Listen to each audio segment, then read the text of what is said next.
We have some questions for you and see if you could give us some direction. So I'd like to make this offering to help us with that. Okay.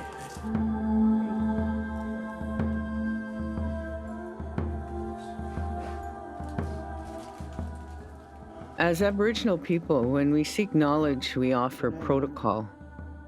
It is an act of respect, acknowledging that in order for learning to occur, there must be a relationship between the learner and the teacher. These men are highly respected Cree Elders.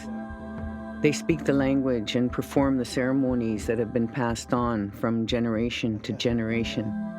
We brought them together to talk about water. What they taught us was relationship.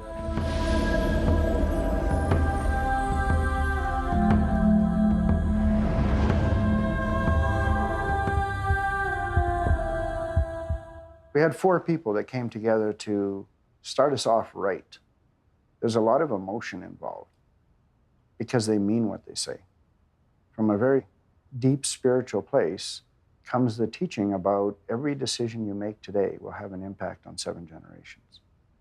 It's huge because it means that they take their responsibility as teachers, as elders, as human beings, very, very seriously.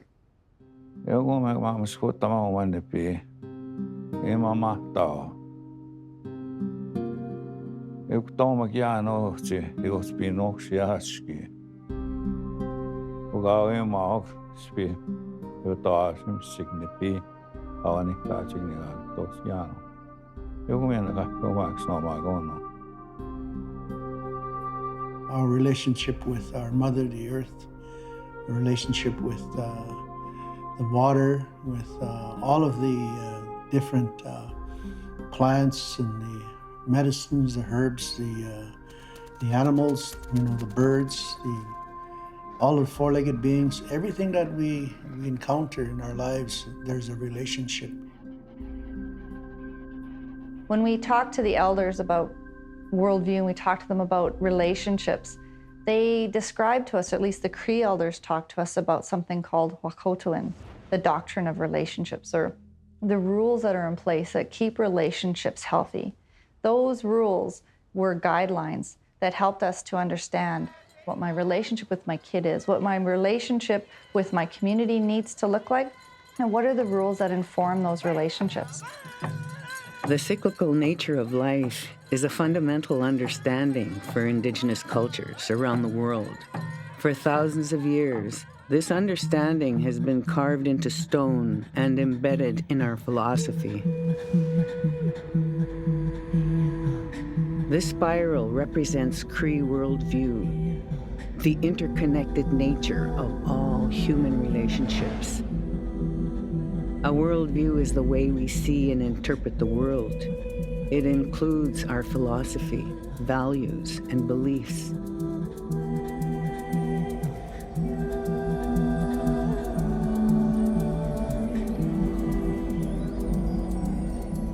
So if we look at this spiral and we look at every single rung as it goes around, the very first rung will be the individual, then the family, the clan, our nation, our natural world, and our cosmology or the spirit world. And so that is every single rung represents a different level of our community or our society. And by showing it as rungs that are interconnected, that one becomes the other, it's a nice way of representing interconnectedness.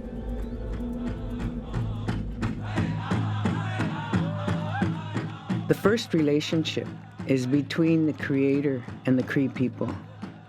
This relationship gives rise to the sacred gifts.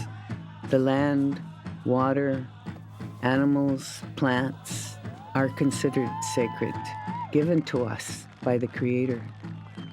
They are sacred because our survival depends on their survival. We take care of these gifts by having rules that tell us how we respect all of creation. In the Cree language, these rules are called wakuhtoan. Wahustuin, from the time you're born until you become an old person, it's all about your relationships.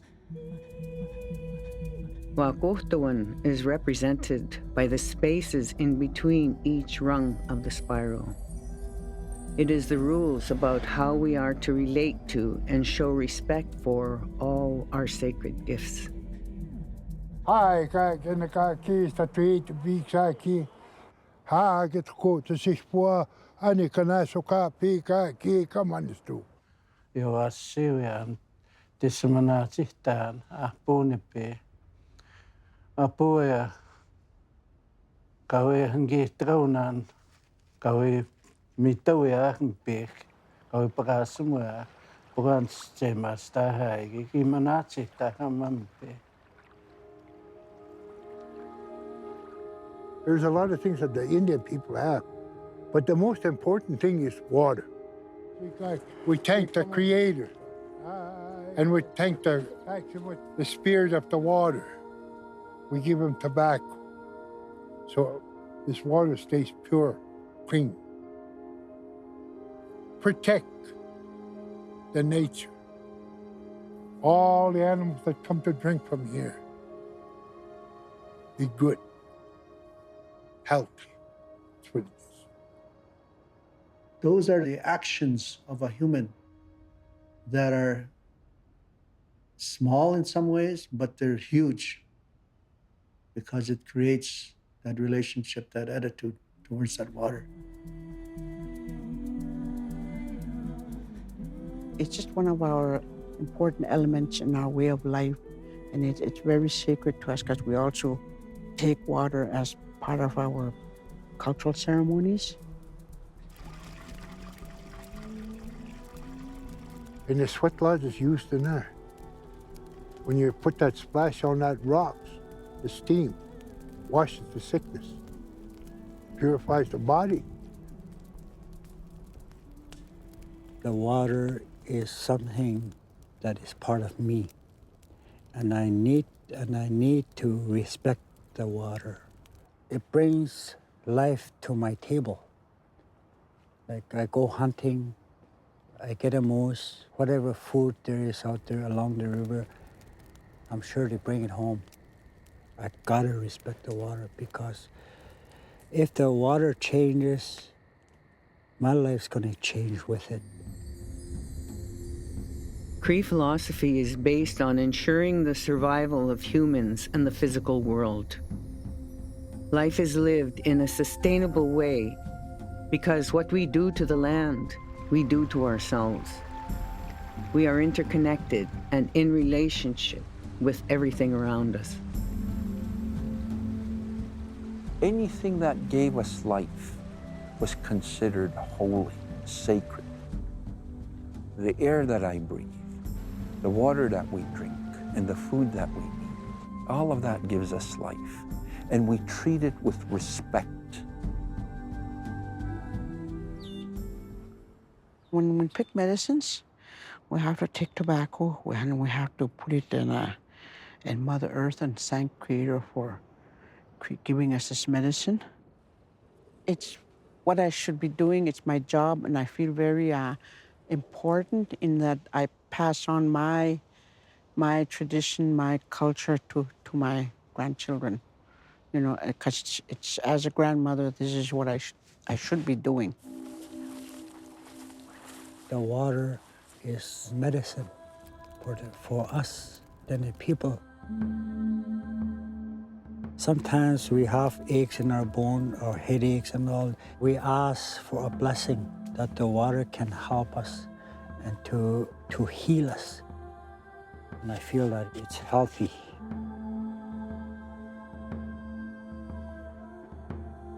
You will always find the musky water in the spruce trees area. You see all that medicine in there. Sometimes I take a little branch and I look at it. The roots picks up the water and it becomes the needles, and it grows into the needles. And even the willows leaning into the hole, it's like a message that the water is already been blessed. So we can take it home and drink from it. We make tea, and no wonder these elders, every time we bring water home, always the teapot was full, but it gets empty really fast.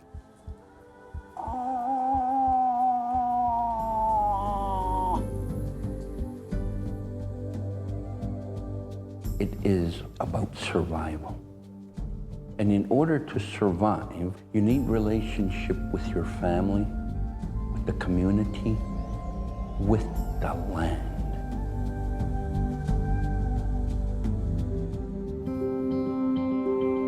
Our people, for thousands of years, created that balance, and they coexisted with everything around them. We need that connection, we need that relationship with the natural world. You can't be separate from it, otherwise you wouldn't exist.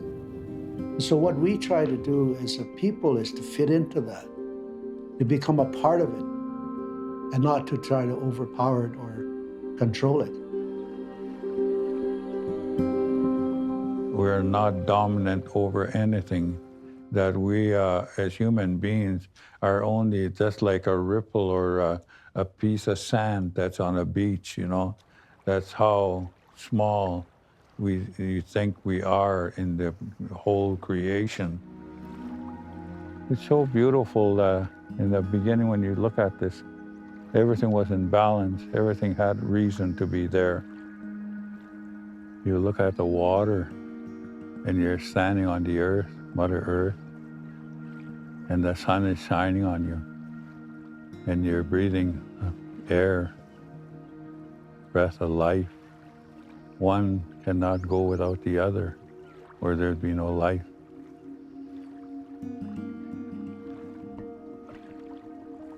Amazing, amazing how beautiful the earth was. Still is yet.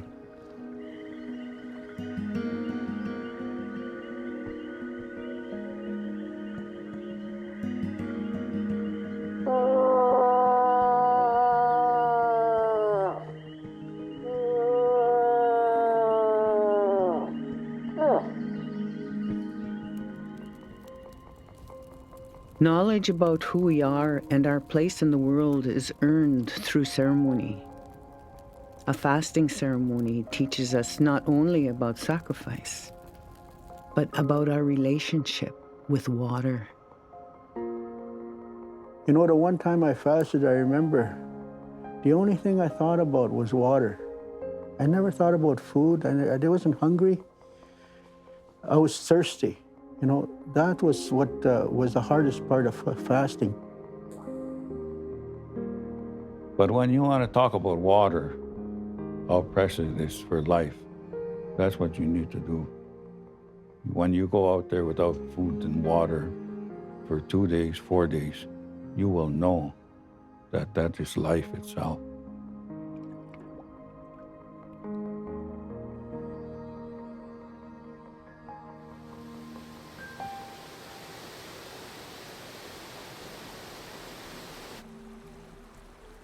One time I heard an old man talk, and he talked about the rivers and the creeks, how they flow. He said it's the same thing as your veins, all that blood that goes through your veins. It's just like your heart. If it quits, you die. The water goes down, the plants and the trees will die off. This is what keeps the life of the trees, the environment. When you respect the water, it'll respect you. If you don't respect that water will take you.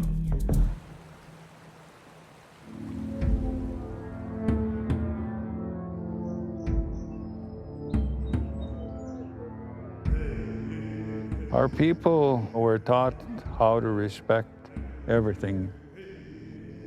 Take what you need only, not more. Take what you need to survive with.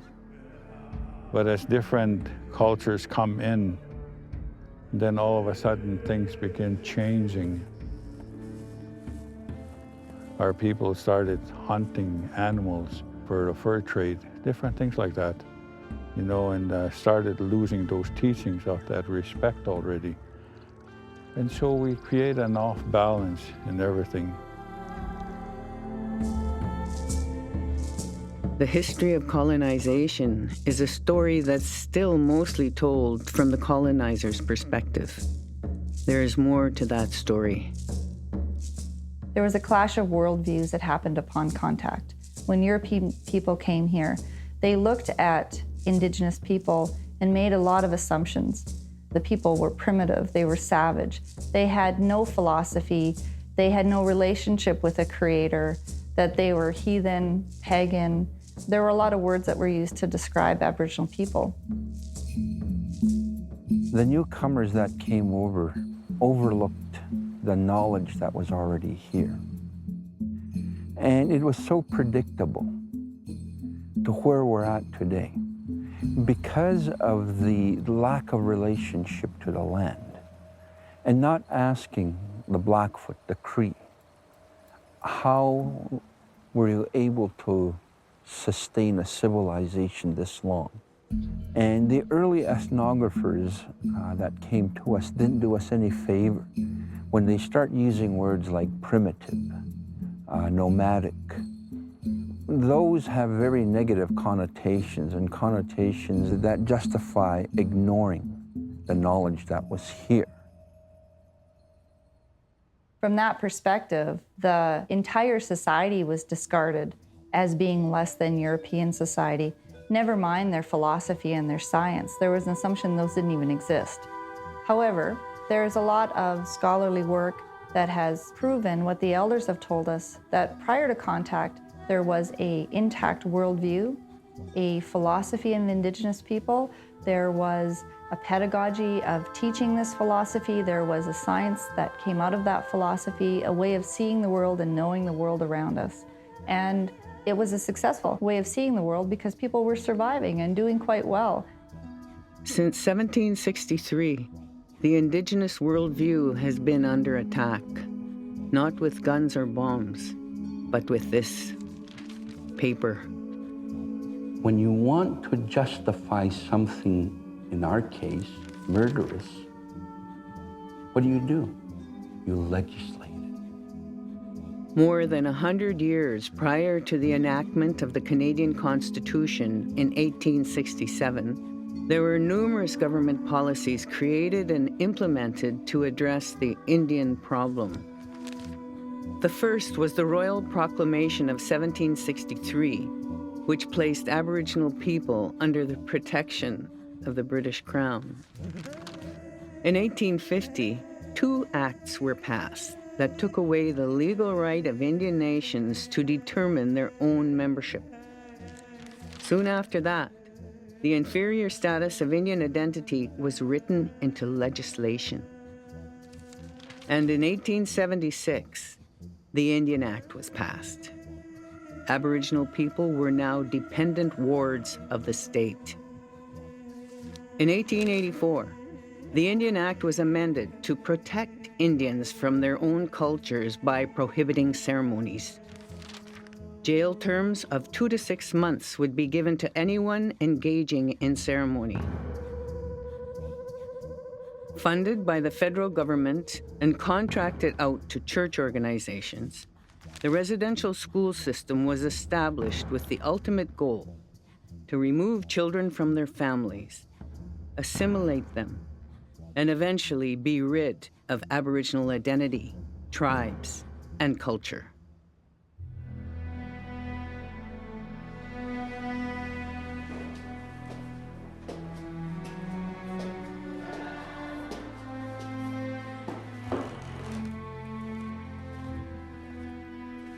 This was the junior boys' dormitory.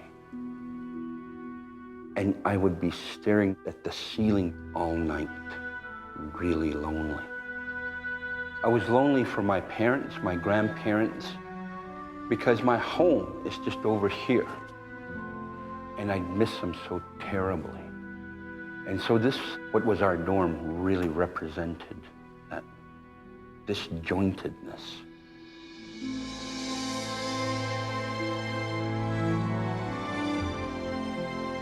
I learned a little bit about reading and writing, but majority of it is to survive that system, how to steal, cheat, manipulate, fight, everything, you know, just to survive. You know, you send people to these schools and they come out of here just totally a mess. When people tell me, just get over it about these schools, my response is, God, wouldn't it be nice? Wouldn't it be nice just to get over it? The impact of policy and legislation on Aboriginal worldview has been devastating, leaving many of our people not knowing who they are and their place in the world. There was every effort made to kill the Indian in the child. And as a result, First Nations, Métis, Inuit, Aboriginal people across Canada are carrying the burden of those policies even today.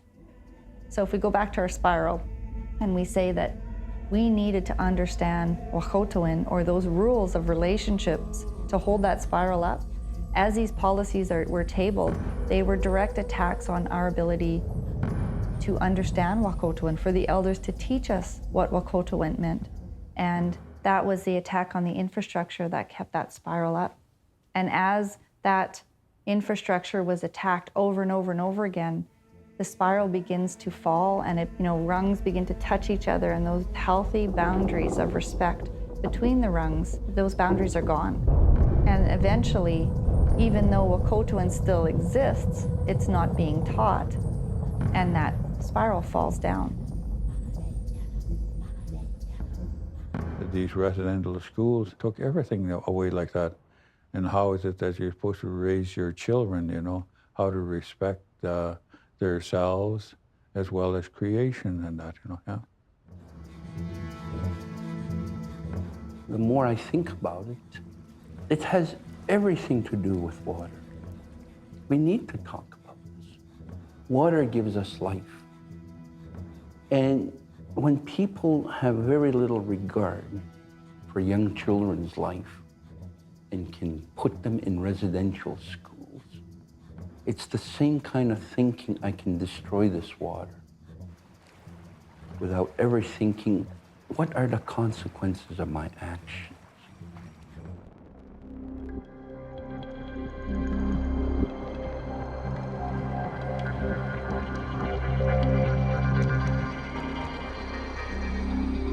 My understanding of technology was that it was supposed to help improve our lives. You have to wonder, yes, in some levels our lives are greatly improved, but on some levels this technology is challenging the natural world.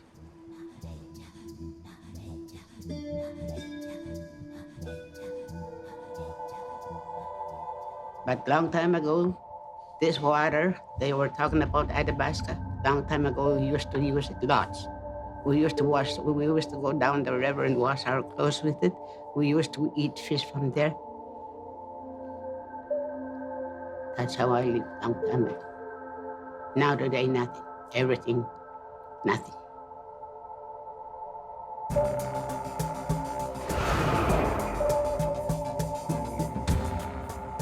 We've seen fish floating belly up and swords on them, dead fish. So I mean, after that, there was no way I was going to ever eat fish from the river.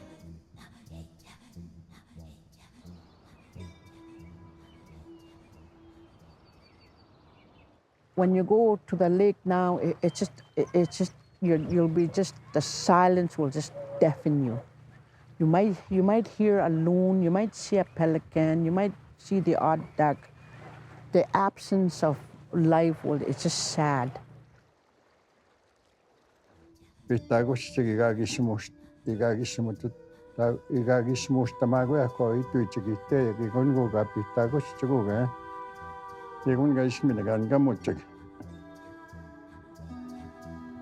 believe that the earth has a heart.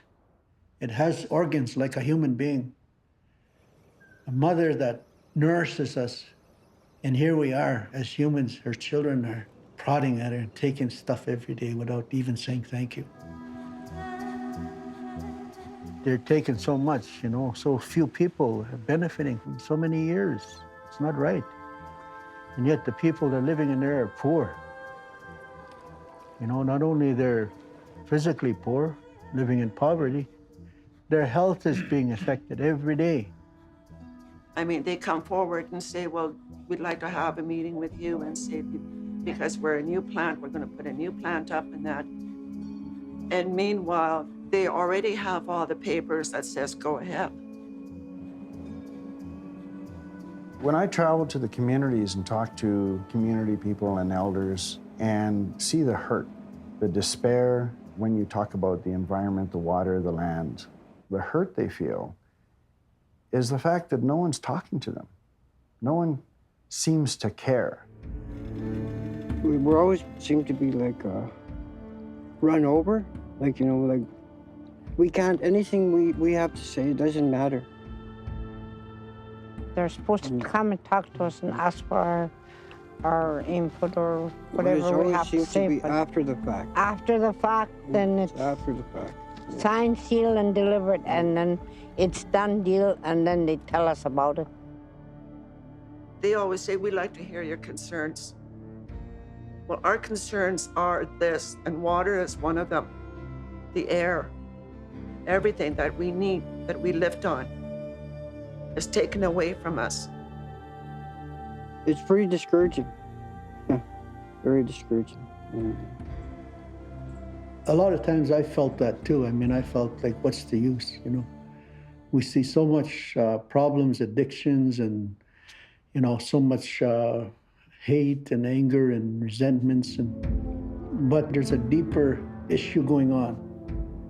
A lot of the despair is also historical for Aboriginal people because they remember the fact that government to government, leaders from Indian nations and leaders from the Canadian or English government came together, signed treaties, not just between two parties, but there was a third party involved, and the third party was the Creator, because it was signed under the pipe. And the pipe to Aboriginal people is very sacred. And that three-way agreement, that agreement can never be broken. So when these agreements are challenged or broken or not respected, there's a real despair there because it's how can people not respect God, the Creator, who is part of this important honoring of our relationship between Canadian people and First Nations. Moya, igi kanata kuma eskiuma. That's the mean word Cree. But white people they call it Canada. That's Cree word clean, eh?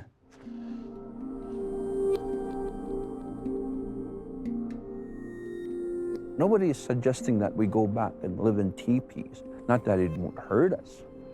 But what we're saying is there's enough for all of us. What gives us life? There's enough. This land can sustain us. But just take what you need. We're a consumer society. We are a wasteful society. It starts with me. I am complicit, and I don't want to ever just be pointing fingers. But surely to goodness I can think and I can try and articulate that what we're doing right now is not progress. And people say, well, what is the alternative?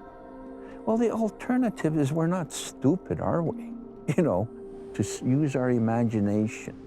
Because what we're doing right now doesn't take any kind of brilliance to realize it is not sustainable. We can't keep pouring chemicals into this. A lot of times I go down the river and I stand there and I pray and talk to the water spirit. If there was a way to change, I would change. We pray for these things, but it's us that turn around and we do it over and over again, and we're begging for forgiveness and asking for it to be put right again. You know, it's very true. Maybe one day the Creator will get tired of listening to us because we're asking for the same thing over and over, and we're not doing our part. We're not taking care of the gifts that are given to us. When I think about this oil and stuff like that, you know, it's a necessity today, but we could live without that. But you can't live without this water.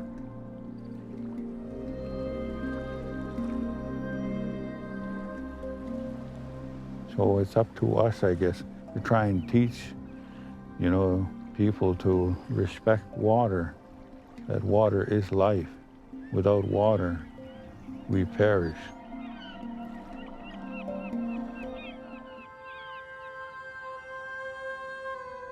I think that we have to listen to the elders. We don't understand anymore what it means to be good to each other. We've lost the rules of relationship. We don't understand what it means to give people the respect they deserve and to have people participate in meaningful ways to ensure that everybody is a part of decision-making. We've lost that. Reconciling damaged relationships needs to happen at all levels of our worldview, including the relationship between Aboriginal people and Albertans. Benson began a dialogue about this issue with former Alberta Environment Minister, Dr. Lorne Taylor. Personally, it's been very difficult for me to try and work with Aboriginal communities. There's really not a lot of response that I was getting back. And part of the problem is, I think now looking back at it, is we were trying to deal with the leadership, the Aboriginal leadership, the elected leadership, and they didn't want to talk to us or talk to me because I wasn't a sovereign. What they wanted to talk to is the federals, because the federal is the sovereign state, and they didn't want to respond to us, which I think is unfortunate. And so around the cabinet table when these issues would come up, and we didn't quite frankly know how to deal with a lot of them. I'd say there's very little relationship between the Aboriginal community and the Alberta, very little meaningful relationship, let's put it that way. There are relationships, but what's a meaningful relationship? And to me, a meaningful relationship is where you can sit and talk to each other, you sit around a table and solve problems together. But typically you'd push off the issues, the water issues, the education issues, the social issues to the feds, because it's a federal responsibility. Really what we did is just say, well, it's a federal responsibility, we'll ignore it. So the issue then, outside of the legal responsibility, is really relationships. How do we establish a trusting relationship between Aboriginal community from government to government? That trusting relationship hasn't been established. That's the first. Yeah, and I would agree. And not just on the Aboriginal side either, on the government side too. Right. It goes both ways, Alan. So the trust is on both sides. Yeah. And the other is the constituents. So the Alberta community needs to better understand the issues that Aboriginal people are facing. Absolutely. And the Aboriginal community need to understand what that relationship should look like. We don't know, in my mind, we don't know what to do, Alan, as a white society, as a majority society. We don't have a clue. And part of that not having a clue is because you guys won't talk to us. So, and part of the reason that discussion hasn't happened is trust. And clearly, anytime we create any kind of dialogue between people, we have to build trust, right? And we have to start some sort of dialogue. And I think as long as we can start the dialogue, then we can start to better understand each other. That's the first. Yeah, and that's one of the problems, I think, with me, white society. I often say, I don't have time for dialogue. I say, here's the problem. Let's take a half hour, solve the problem, and get underway, because I don't have any more time than that, right? And when you're a cabinet minister, like I was for 8 or 9 years or whatever it was, you give people half-hour time slots. And that's a significant difference worldview right there. That the Aboriginal worldview is about we need to build relationships. We need to understand each other better. And we need to be able to talk through this stuff.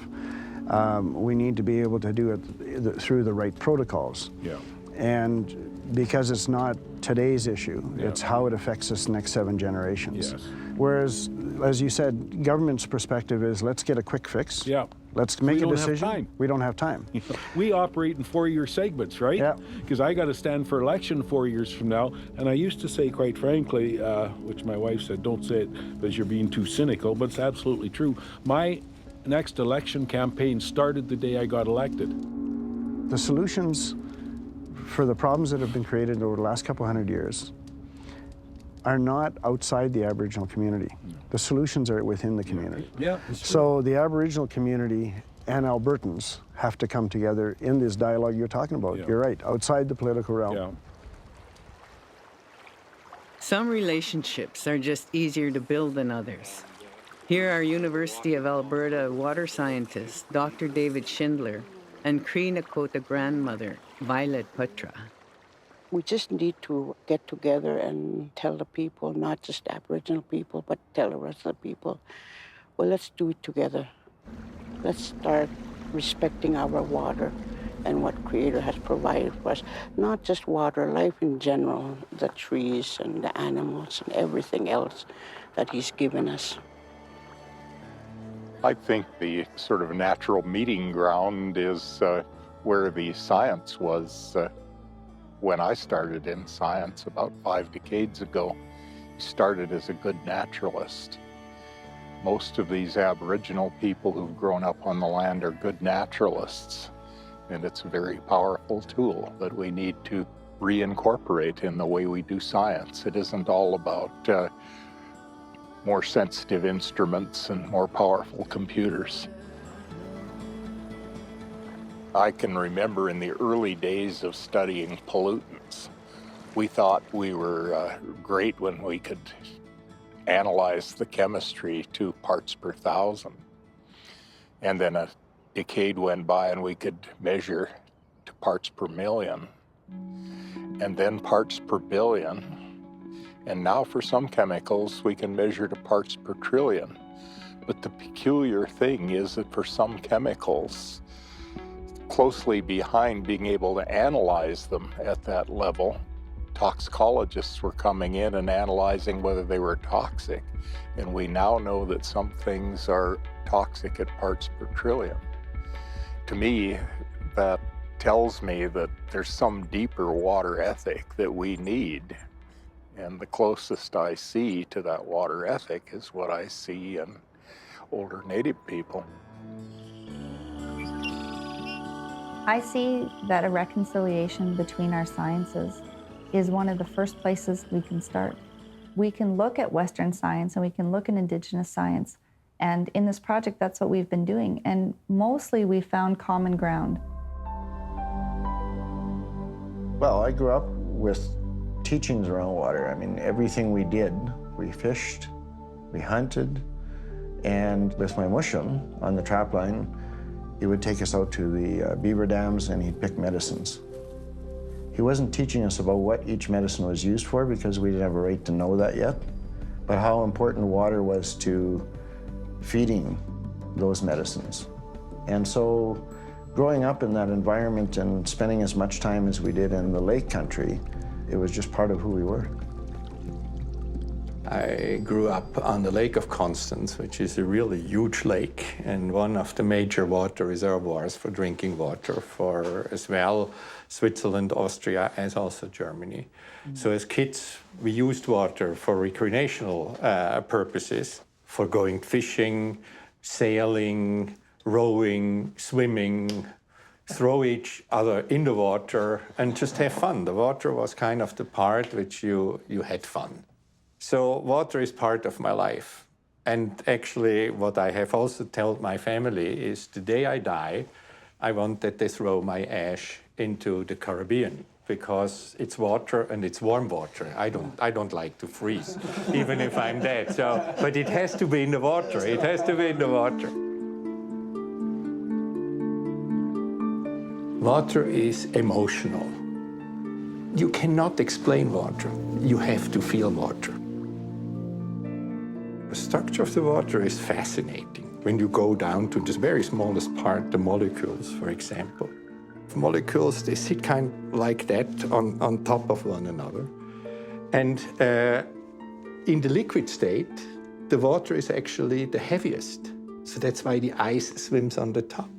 So there's a lot of this kind of relationships when you start to study the science and you look into the details, you see that water is different. Water is not like the rest of the nature and what's out in the nature. Water is different, and it's probably that what makes life possible.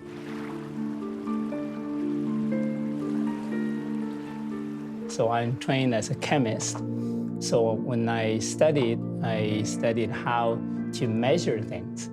So over last 20 years or so put a lot of effort in studying chemical contaminants such as arsenic and how it affects human health. But talking to Alan last time also, they further got me interested in the indigenous component when we were talking about cattail and rattail too. Interestingly, Aboriginal people using that as medicine. And we then also did a study on those where the levels of arsenic is high, is on the surface of the rattail and cattail. And you said something about how the indigenous people know what component to eat and what component not to eat, even before we actually had the analysis. That's what excited me, because we didn't know it was arsenic, right? Our elders didn't know that. But what they did know is what they got from ceremony was that this medicine could be used, but not a certain part of the medicine, right? For our people, of course, we never had hospitals, but for thousands of years, we had healthy people, you know. And the main source of our health, I think, derives from the fact that we knew certain things in nature. My wife's grandmother, for example, she passed away when she was about 108, 110, somewhere in there. And but she knew, you know, probably over 500 different species of plants, what she used as herbs and medicines to doctor up the people, to help them overcome some illnesses. So that in itself was a lifelong learning, and she passed a lot of that on to us, her children, grandchildren. In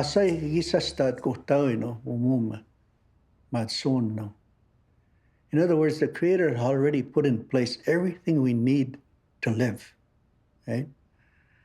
And so that's, to me, it's not recreating something that already existed.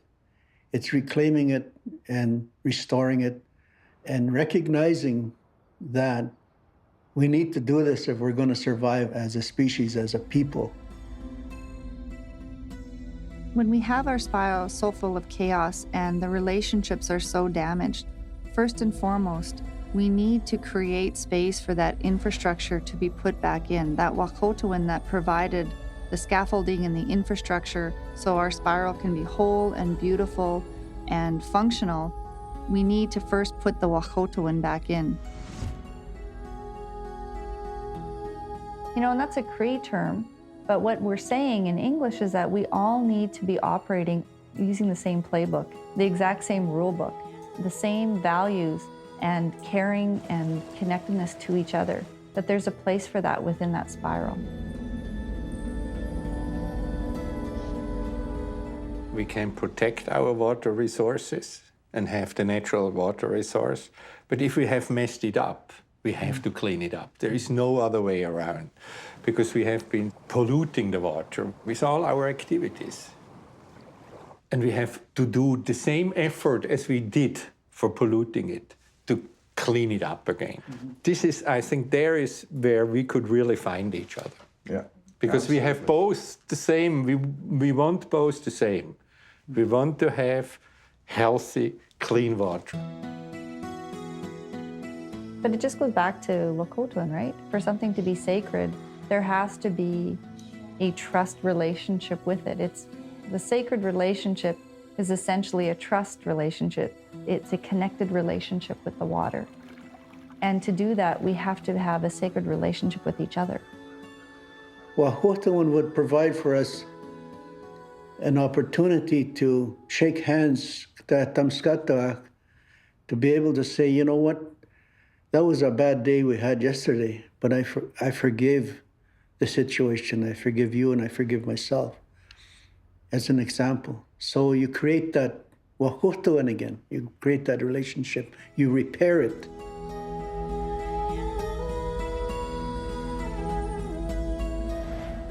And when we've reclaimed that, we can then begin the second principle, which is the reconciliation of these relationships. All the relationships that have been damaged as a result of things that have happened in history, those relationships must be repaired.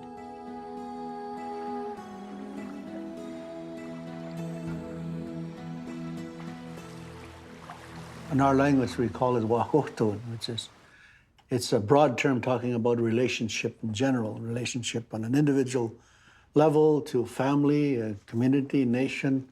And so I think on this level, we have a relationship with you already, and you have one with us, you know, and that one binding thing about that relationship, as you said this earlier, is the water.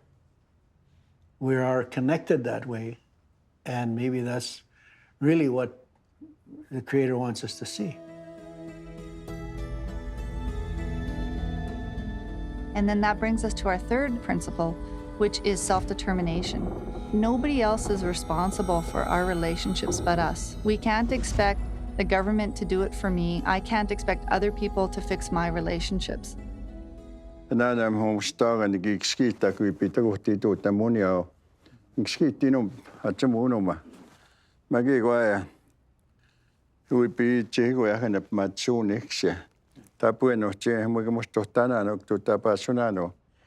know what he's saying in his heart, that he wants everybody to come together and work together, try and make a better world, you know. We can help if we're taken seriously and if we're taken with that respect. We have been mistrustful because we've always sort of felt, well, you know, they're paid employees of the oil company. So the people living in that community have a very, very tough time to trust, Definitely need to talk, Right, for profit, you know. Oh, yeah. As long as you have profit for profit and the rest, I don't care. And whatever happens when we are gone, it's not my problem anymore. I understand every single Aboriginal who said, why should I talk to these guys? Why should I talk to these guys, you know? There is a history, and there's 250 years of history behind it, which actually didn't work in the direction we were nicely talking here. It was just the opposite. Well, thank you for saying that very much. It's very well. My trust level has just gone up.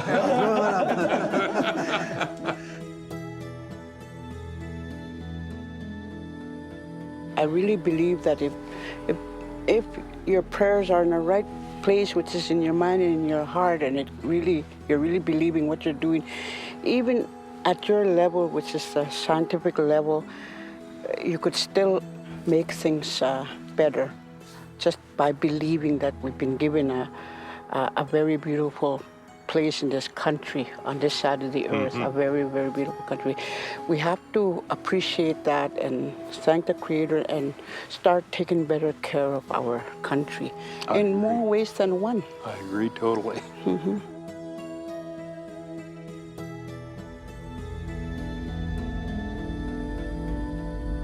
The whole notion of wahōtēwān is it's for everyone. The elders have told us it's inclusive, and we all have a part to play. We all have to think about our relationships, examine and reflect upon what are the nature of these relationships and how do I improve them.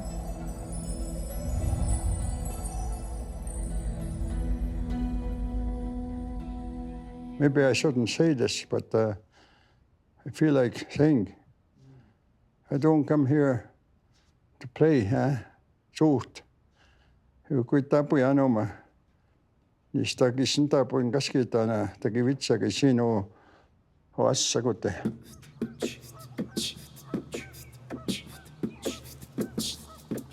If we don't teach our children